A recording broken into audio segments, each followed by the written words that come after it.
بسم اللہ الرحمن الرحیم۔ علم الفقہ کے اندر ہم پولیٹیکل کوشچنس جو پیدا ہوتے رہے ہیں تو اس کی ہم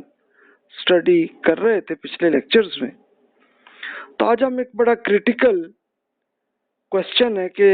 جس میں مختلف اسکالرز میں اختلاف ہے تو وہ آپ کی خدمت میں وہ عرض کر دیتا ہوں۔ اس کو آپ کہہ سکتے ہیں اقامت دین کا تصور اور اسلامی حکومت کا قیام۔ آپ تو کہیں گے کہ اس میں کیا اختلاف کیا ہے؟ تو آئیے آپ کے سامنے برین سٹارمنگ کے لیے صرف 3 کوسچن ہی آپ کی خدمت میں حاضر ہیں۔ پہلے تو یہ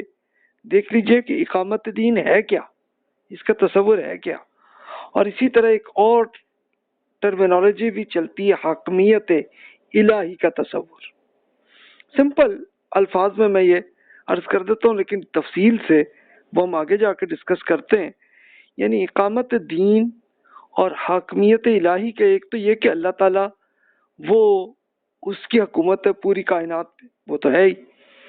لیکن تصور یہ ہے کہ یہاں اس زمین میں ہمیں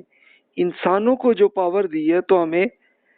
یہ کرنا ہے کہ اللہ تعالیٰ کی حکومت کو چلا دینا۔ تو یہ اصل یہ تصور ہے اقامت دین اور پھر حاکمیت الہی کو باقاعدہ اس زمین پہ اس کو نافذ کرنا، تو یہ تصور ہے۔ اور پھر اب یہ آپ کے ذہن میں یہی سوال آئے گا، اقامت دین کی جدوجہد کرنا کہ ہر انسان پر فرض ہے یا نہیں، اور ہے تو پھر کیسے؟ یہ اب سوال ہے۔ مشورہ آپ سے یہی عرض کروں گا کہ بھی اپنے سے مختلف رائے کو کھلے دل سے برداشت کیجیے گا، کیونکہ اس میں بہت کریٹیکل ڈسکشن اسکالرز میں گزری ہے پچھلی پوری صدی میں۔ تو ہمیشہ یہ سوچئے گا کہ ممکن ہے کہ آپ کی رائے غلط ہو اور دوسرے کی رائے درست ہو۔ یہ امام شافعی رحمۃ اللہ علیہ کی بات ہے جو انہوں نے وہ کہی کہ بھی میں اپنی بات کو درست سمجھتا ہوں، لیکن پھر بھی اس کا امکان سمجھتا ہوں کہ اگلے کی بات درست ہو۔ اپنی آراء اور خیالات کو تبدیل کرنے کے لیے بھی تیار ہیں، بالکل لاجیکلی سوچئے اور پھر ڈیسیژن لیجئے کہ اب دیکھیے ایک بار یاد کر لیجئے کہ اجتہاد کا اصل طریقہ یہ ہے کہ پہلے تو ایشو کیا ہے اس کو سمجھ لیں، اپنے بینیفٹ، اپنے مفاد، تعصب اس کو بالکل نکال دیں اپنے ذہن کو، اور بالکل لاجیکل طریقے سے آپ غور کیجئے اور فرقہ واریت کو چھوڑ کر بالکل کھلے ذہن سے سوچئے۔ پہلے تو قرآن مجید اور رسول اللہ صلی اللہ علیہ وسلم کی سنت کا مطالعہ کیجئے کہ اس میں اگر آپ کو کوشچن کا آنسر مل جائے تو وہی دین کا حکم ہے، اور اگر نہیں اس کے ساتھ ساتھ احادیث ہیں، احادیث کی اسٹڈی کریں تو اس میں یہ دیکھ لیں کہ احادیث اوتھینٹک ہیں یا نہیں ہیں، یہ چیک کر کے ہی آپ اس کی اسٹڈی کریں کہ رسول اللہ صلی اللہ علیہ وسلم نے اس میں کیا فرمایا، تو اس کو آپ اسٹڈی کریں۔ اچھا وہ بھی نہ ملے تو دیگر اسکالرز نے جو جو کام کیا ہے تو اس کو بھی آپ اسٹڈی کریں اور دیکھیے کہ اس کی مختلف اسکالرز میں اگر اختلاف ہے تو ان کی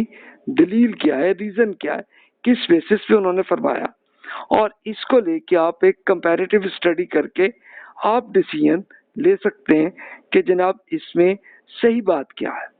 تو اصل یہ طریقہ ہے اجتہاد کا۔ تو آئیے جناب ہم اس پہ حاکمیت الہی کا جو تصور ہے اس کی بات کرتے ہیں۔ تو اکثر مذہبی علماء جو ہیں ان کا پوائنٹ آف ویو یہ ہے کہ دعوت کے ذریعے اسلام کا پیغام ہمیں پہنچانا ہے، اور یہ فرض کفایہ ہے۔ فرض کفایہ کیا ہوتا ہے کہ بھی کچھ لوگ اگر یہ کام کر لیں تو پوری امت کا فرض پورا ہو جاتا ہے۔ اب ظاہر ہے کہ ہر آدمی تو یہ نہیں کر سکتا نا کہ مسلسل دین کا پیغام وہ پہنچائے، کیونکہ ہر آدمی نے کچھ نہ کچھ اپنی معاش کے لیے کچھ کرنا ہوتا ہے، کوئی زندگی ہوتی ہے، تو ہر آدمی تو نہیں، لیکن کچھ لوگ اگر عالم دین بن جائے اور وہ دین کا پیغام پہنچائیں تو بس جناب یہ پوری امت کا فرض پورا ہو جاتا ہے۔ تو میجورٹی علماء کا یہ ہے، لیکن دوسرے اس کے کمپیئر یہ کر لیں کہ سیاسی مذہبی تحریکیں ان کا پوائنٹ آف ویو ہے کہ جناب یہ ہم پر فرض عین ہے. فرض عین کا مطلب کہ ہر انسان پہ فرض ہے کہ اللہ تعالیٰ کی زمین پر اللہ تعالیٰ کی حکومت کرنے کی جد و جہد ہم کریں. اب پریکٹیکلی رزلٹ ہو جائے نہ ہو لیکن ہم پہ ذمہ داری ہے. تو اس کو بہت تفصیل سے کچھ اسکالرس کی ارشادات میں آپ کے سامنے عرض کر دیتا ہوں. ایک تو سید ابو العلا مودودی صاحب کے ارشادات عرض کر دیتا ہوں، اور اسی طرح ایجپٹ کے سید قطب صاحب نے جو لکھی ہے اپنی بک معالم فی الطریق اخوان المسلمین، تو انہوں نے جو فرمایا تو ان کا ترجمہ آپ کے سامنے عرض کر دیتا ہوں. تو یہ اصل میں آپ کو ایک لاجیکل جو دلیل، پہلے تو کانسیپٹ کیا ہے کہ یہ حاکمیت الہی کا جو تصور آپ کے سامنے آ جائے گا. تو مودودی صاحب ارشاد فرماتے ہیں کہ اگر صرف تکوینی حیثیت سے کوئی اللہ کو مانتا ہو اور لا شریک مانتا ہو، لیکن انسانی زندگی کے اختیاری حصے میں خود اپنے مختار مطلق ہونے کا ادعا کرے، یا زمین کی کسی حصے پر اپنی حاکمیت کا مدعی ہو اور کہے کہ یہاں میں اپنی مرضی کے مطابق جس طرح چاہوں گا حکومت چلاؤں گا، جیسا کہ نظام بادشاہی میں ہر بادشاہ، نظام امریت میں ہر ڈکٹیٹر، نظام برہمنی پاپائی میں ہر مذہبی پیشوا، نظام جمہوری میں جمہوریت کا ہر شہری کہتا ہے، اور جیسا کہ انفرادی زندگی میں ہر اس شخص کا نفس کہتا ہے جو خدا کی اطاعت کا قائل نہ ہو، تو دراصل وہ خدا کے مقابلے میں بغاوت کرتا ہے. اور علی ھذا القیاس، اسی طرح جو شخص اس شعبہ زندگی میں کسی دوسرے کی حاکمیت اور آمریت تسلیم کرتا ہے وہ بھی بغاوت ہی کا ارتکاب کرتا ہے. یعنی مختصر ظاہر ہے کہ ان کے ارشادات پرانی اردو میں تو میں مختصر عرض کر دیتا ہوں. تو وہ فرماتے ہیں کہ دیکھیں ایک تو تکوینی حیثیت کیا ہے کہ پوری کائنات میں جس طرح سے یہ سورج، چاند، ستارے جس طرح سے کنٹرول کیے جا رہے ہیں وہ تو اللہ تعالیٰ کا کنٹرول ہے، اللہ تعالیٰ کی حکومت چل رہی ہے. لیکن اس زمین کے اندر اللہ تعالیٰ نے انسانوں کو ایک امتحان کے طور پر ہمیں اتھارٹی دی ہوئی ہے. تو اب ہم پہ ذمہ داری کیا ہے کہ ہم لوگ اپنی اس اتھارٹی کو سرنڈر کریں اللہ تعالیٰ کے حضور، اور اللہ تعالیٰ کی حکومت کو یہاں پر ہم نافذ کریں. ورنہ ہوتا کیا ہے کہ انسان اگر اللہ تعالیٰ کو چھوڑ دے تو پھر کیا ہوتا ہے کہ چاہے وہ بادشاہی نظام ہو تو اس میں بادشاہ کا جو حکم آئے، جو لفظ آئے تو وہی قانون بن جاتا ہے. اسی طرح ڈکٹیٹر جیسے جو ڈیسیژن لے لوگ اس پہ کر لیتے ہیں. اور اسی طرح یہ برہمنی نظام جو ہے جو ہندوازم میں ہے، اور پاپائی نظام جو ہے یہ کرسچنز میں، تو اس کے مذہبی اسکالرز بس جو حکم دے دیں تو لوگ یہ سمجھتے ہیں کہ یہی خدا کا حکم ہے اور اس کے مطابق ہی وہ عمل کر رہے ہوتے ہیں. تو اس کے لیے پھر مودودی صاحب یہ کہتے ہیں کہ بھی یہ اس کا سینیریو پورا یہ ہے کہ ہم اللہ تعالیٰ کے ساتھ بغاوت کر رہے ہیں،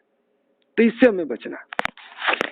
پھر مزید فرماتے ہیں کہ مومن کا کام اس بغاوت کو دنیا سے مٹانا اور خدا کی زمین پر خدا کے سوا ہر ایک کی خداوندی ختم کر دینا. یعنی یہ جو بغاوت ہم اللہ تعالیٰ کے حضور کرنے لگے اس کو ہم نے چھوڑنا ہے، اور چھوڑ کے خدا کی زمین پر خدا کے سوا ہر ایک کی خداوندی کو ختم ہم نے کرنا ہے. مومن کی زندگی کا مشن یہ کہ جس طرح خدا کا قانون تکوینی یعنی کائنات میں تمام کائنات میں نافذ ہے، اسی طرح خدا کا قانون شرعی بھی عالم انسانی میں نافذ ہو. مومن کی تمام مساعی یعنی اس کی ایفرٹ کا ہدف مقصود یہ ہے کہ خدا کے بندوں کو خدا کے سوا ہر ایک بندگی سے نکالے اور صرف خدا کا بندہ بنا دے. یہ کام فی الاصل تو نصیحت، فہمائش یعنی وارننگ، ترغیب اور تبلیغ ہی سے کرنے کا ہے. لیکن جو لوگ ملک خدا کے ناجائز مالک بن بیٹھے ہیں اور خدا کے بندوں کو اپنا بندہ بنا لیتے ہیں تو وہ عموماً اپنی خدا بندی سے محض نصیحتوں کی بنا پر دستبردار نہیں ہو جایا کرتے ہیں، اور نہ وہ اس کو گوارا کرتے ہیں کہ وہ آمنت الناس